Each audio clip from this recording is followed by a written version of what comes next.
Hello guys. तो यार movie की शुरुआत होती है 3 कॉलेज छात्रों से।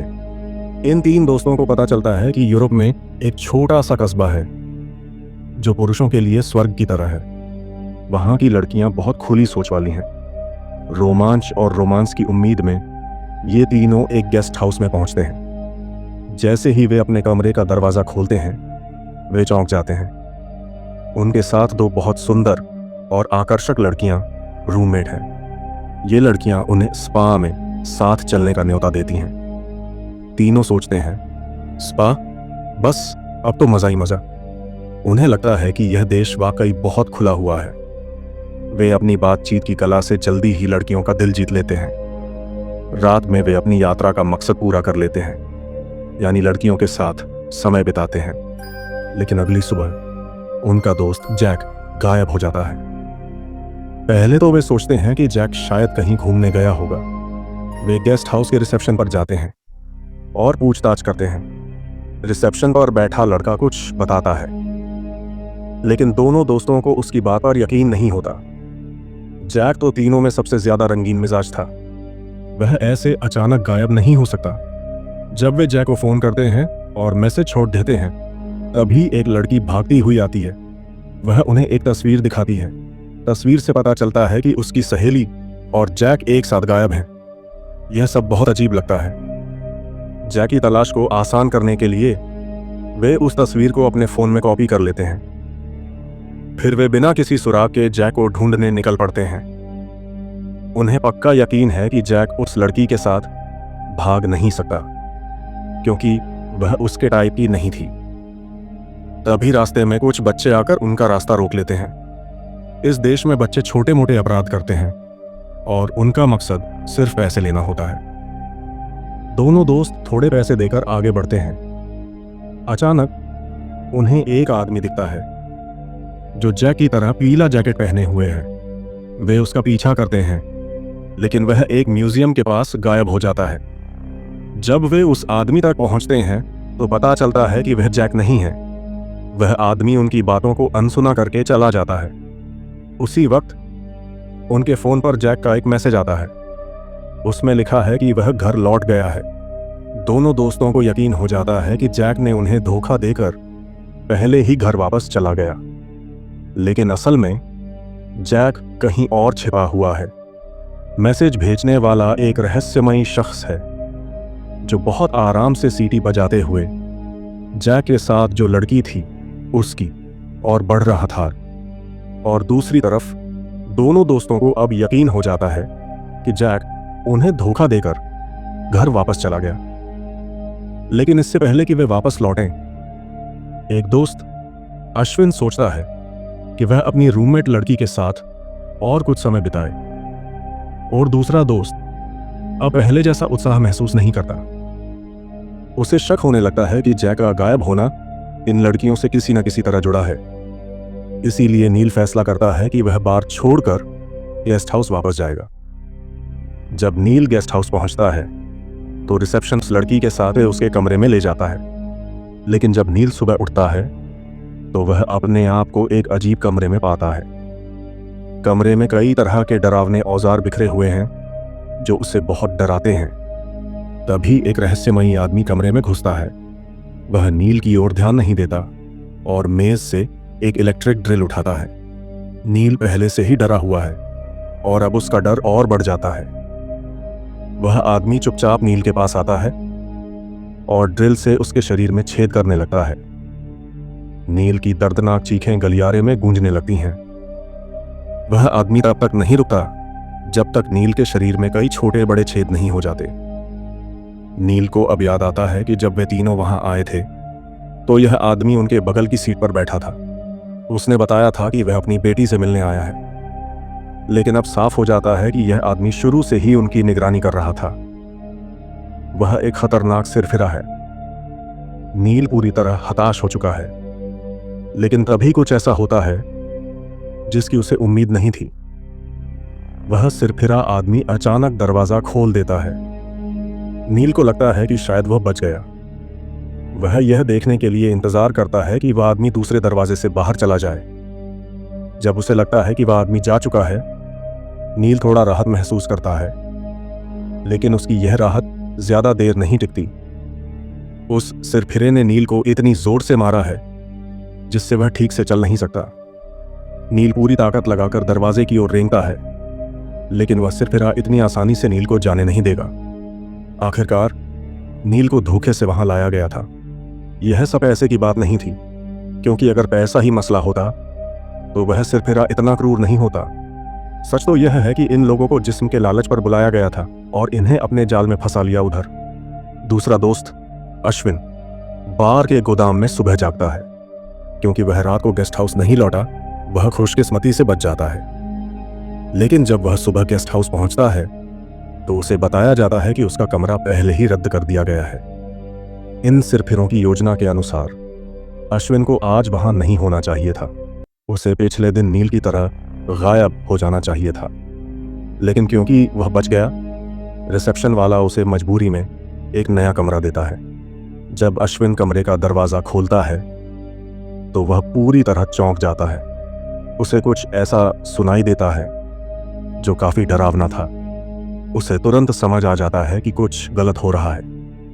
इस बार वह उस जैक की तस्वीर में दिख रही एक चिमनी को ढूंढने का फैसला करता है, लेकिन तभी वही बच्चे फिर से आ जाते हैं और उसका फोन छीन लेते हैं। अश्विन सोचता है, अरे ये तो बच्चे हैं, छोड़ो, और वह उन्हें माफ कर देता है। अश्विन, जिसे अब कोई रास्ता नहीं सूझ रहा, पुलिस स्टेशन जाता है और जैक के गायब होने की शिकायत करता है। पुलिस वाले कहते हैं कि उनके पास जैक की तस्वीर है और अगर जैक मिलता है तो वे तुरंत अश्विन को सूचित करेंगे। पुलिस स्टेशन से निकलते वक्त अश्विन को अपनी रूममेट लड़की की झलक दिखती है। वह उसका पीछा करता है और एक छोटे से बार तक पहुंचता है। अश्विन को अब गुस्सा आने लगा है। लड़की उसे शांत रहने के लिए कहती है और उसे कहती है कि वह उसे एक आर्ट गैलरी दिखाएगी।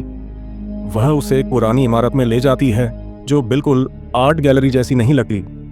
वहां कुछ अजीब से लोग घूम रहे थे और अश्विन के मन में फिर से एक डरावना एहसास होने लगता है। वहां वह एक चश्मा पहने आदमी से मिलता है। उस आदमी की बात सुनकर अश्विन का सारा डर अचानक खत्म हो जाता है, क्योंकि वह कहता है कि यहाँ सब कुछ पैसे से हल हो सकता है। अश्विन सोचता है, अगर पैसा देना है तो कोई बात नहीं। हालांकि इमारत पुरानी और खराब हालत में है, फिर भी अश्विन को कोई शक नहीं होता, क्योंकि वह एक कॉलेज छात्र है जिसे दुनिया की बुराई और अच्छाई के बारे में ज्यादा पता नहीं है। वह आत्मविश्वास के साथ इमारत के प्रवेश द्वार की ओर बढ़ता है, लेकिन जैसे ही वह अंदर जाता है उसे अपनी गलती का एहसास होता है। वह देखता है कि नील को वहां बुरी तरह से मारा गया है। तब अश्विन को सच्चाई समझ आती है कि उस लड़की ने उन तीनों को बेच दिया था। लड़की के कुछ बोलने के बाद दो हटे कटे आदमी अचानक आते हैं और अश्विन को पकड़ लेते हैं। उसे खींच कर ले जाया जाता है। रास्ते में वह देखता है कि हर कमरे में लोग जानवरों की तरह सताए जा रहे हैं। यह जगह उनके लिए एक खास खेल का मैदान है। जब अश्विन को एहसास होता है कि उसका भी वही हाल होने वाला है, तब तक बहुत देर हो चुकी होती है। काफी समय बाद कमरे का दरवाजा खुलता है। एक गार्ड आता है जो यह जांचने आया है कि अश्विन किस प्रकार का है। तभी एक खरीदार धीरे धीरे अपना मास्क उतारता है। उसके चेहरे से साफ पता चलता है कि वह पहली बार इस तरह का क्रूर काम करने जा रहा है। अश्विन की मदद मांगने की आवाज सुनकर वह और उत्साहित हो जाता है। वह अश्विन को एकदम खत्म नहीं करता, बल्कि उसे डराने में मजा लेता है। अश्विन जितना डरता है, वह आदमी उतना ही खुश होता है। वह सिरफिरा अश्विन के शरीर में कई छेद करता है, लेकिन तभी अश्विन की आवाज सुनकर वह खरीदार को गुस्सा आता है। थोड़ी देर बाद एक गार्ड आता है और अश्विन के मुंह में कुछ अजीब सा ठूंस देता है। फिर वह सिरफिरा एक इलेक्ट्रिक आरी अश्विन के चेहरे के पास लाता है। अश्विन डर के मारे कुछ उलट देता है, लेकिन वह सिरफिरा रुकता नहीं। वह आरी से अश्विन की 2 उंगलियां काट देता है। अश्विन की दर्द भरी चीखें सुनकर वह और खुश होता है और फैसला करता है कि अब वह अश्विन की जान ले लेगा। लेकिन तभी एक हादसा होता है। वह सिरफिरा फिसल जाता है और आरी उसकी अपनी टांग पर लग जाती है। अश्विन मौके का फायदा उठाता है और अपनी रस्सियां खोलने की कोशिश करता है। जैसे ही वह सिरफिरा फिर से आरी उठाने वाला होता है, अश्विन रस्सियां खोल लेता है और पास ही पड़ी एक बंदूक उठा लेता है। अश्विन बंदूक उठाकर उस सिरफिरे से बचने की कोशिश करता है। बाहर पहरा दे रहे गार्ड को कुछ शोर सुनाई देता है। अश्विन जल्दी से कमरे में मौजूद दोनों लोगों को खत्म करता है और उस सिरफिरे के कपड़े पहनकर खुद को छुपाने की कोशिश करता है। वह तेजी से इमारत के दूसरे फ्लोर पर भागता है, लेकिन यहां हर फ्लोर पर एक गार्ड पहरा दे रहा होता है। मजबूरी में वह एक कमरे में छिप जाता है। यह कमरा पहले वाले से बिल्कुल अलग है। यह साफ सुथरा और शांत है। खिड़की के पास पहुंचकर अश्विन को एक चौंकाने वाली बात पता चलती है। यहां के पुलिस वाले भी इस सिरफिरे गिरोह का हिस्सा हैं, लेकिन अभी यह सोचने का वक्त नहीं है। अश्विन अलमारी में नए कपड़े ढूंढता है और उसकी जेब में एक कार्ड मिलता है। कार्ड के पीछे लोगों के नाम और उनकी कीमतें लिखी हैं। यह देखकर अश्विन को गहरा सदमा लगता है। तभी पीछे से एक आवाज आती है। एक आदमी उसे नया खरीदार समझ लेता है। अश्विन डर के मारे चुप रहता है और चोरी छिपे वहां से निकलने की कोशिश करता है, लेकिन वह आदमी उसे रोक लेता है। अश्विन को डर है कि उसका भेद खुल जाएगा। वह आदमी उससे कुछ पूछता रहता है और अश्विन समझ जाता है कि यह एक क्रूर क्लब है जहां लोग पैसे देकर दूसरों लोगों को बेरहमी से मारते हैं। यहां हर शिकार की कीमत लिखी होती है और हर खरीदार के पास एक खास कुत्ते के सिर वाला निशान होता है। वह आदमी अश्विन से उसका निशान दिखाने को कहता है। तभी दरवाजे पर कोई आता है और अश्विन बच जाता है, लेकिन खतरा अभी खत्म नहीं हुआ। वह आदमी उससे एक आखिरी सवाल पूछता है। जैसे ही वह आदमी चला जाता है, अश्विन तेजी से नीचे की ओर भागता है। वह बहुत सावधानी बरतता है। नए कपड़ों की वजह से कोई उसे नोटिस नहीं करता। वह एक कार तक पहुंचता है और वहां से भागने की तैयारी करता है। तभी उसे एक औरत की चीख सुनाई देती है।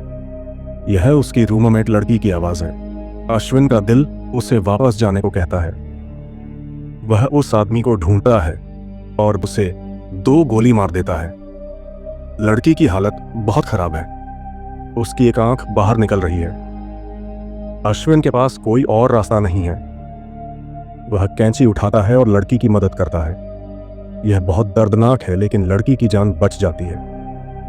गार्ड्स का ध्यान भटकने का फायदा उठाकर अश्विन कार में बैठता है और तेजी से उस जगह से भाग निकलता है, लेकिन रास्ते में एक कार उनके सामने आकर रुक जाती है। अश्विन जोर जोर से हॉर्न बजाता है। सामने वाली कार धीरे धीरे हटती है और तभी अश्विन को कुछ परिचित चेहरे दिखते हैं। उसकी रूममेट्स और वह शख्स जिसने उन्हें इस जाल में फंसाया था। वे अश्विन को देख लेते हैं, लेकिन वह उन्हें अपनी गाड़ी से उड़ा देता है। पीछे से गार्ड्स भी उनका पीछा कर रहे हैं। रास्ते में वही बच्चे फिर से मिलते हैं। इस बार अश्विन अपनी कार में मौजूद सारी मिठाइयां और पैसे उन्हें दे देता है। बदले में बच्चे पीछा करने वाले गार्ड्स को रोक देते हैं। आगे एक पुलिस जांच चौकी मिलती है। अश्विन जानता है कि यहाँ के पुलिस वाले भी इस गिरोह के साथ हैं, इसीलिए वह और लड़की चुपके से वहां से निकल जाते हैं। वे पैदल रेलवे स्टेशन पहुंचते हैं, लेकिन वहां भी पुलिस और गार्ड्स की भीड़ है। तभी लड़की शीशे में अपनी हालत देखती है और चौंक जाती है, और वह अपनी इस हालत की वजह से सुसाइड कर लेती है। अश्विन मौका पाकर ट्रेन में चढ़ जाता है।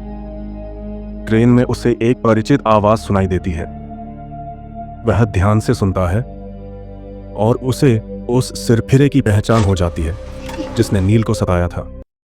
ट्रेन रुकने पर वह सिरफिरा उतरता है और अश्विन चुपके से उसका पीछा करता है। एक जगह पर वह सिरफिरा अपनी बेटी से अलग होता है। अश्विन उस सिरफिरे की बेटी को लेकर ट्रेन में वापस चढ़ जाता है।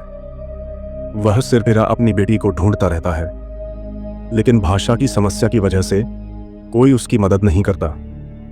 अश्विन उसकी बेटी को लेकर उस जगह से दूर चला जाता है। शायद यह उस सिरफिरे को सजा देने का सबसे अच्छा तरीका था। इसके साथ ही कहानी खत्म होती है। तो आपको यह मूवी कैसी लगी कमेंट बॉक्स में ज़रूर लिखेगा। तो मिलते हैं फिर नेक्स्ट वीडियो में, तब तक के लिए गुड बाय।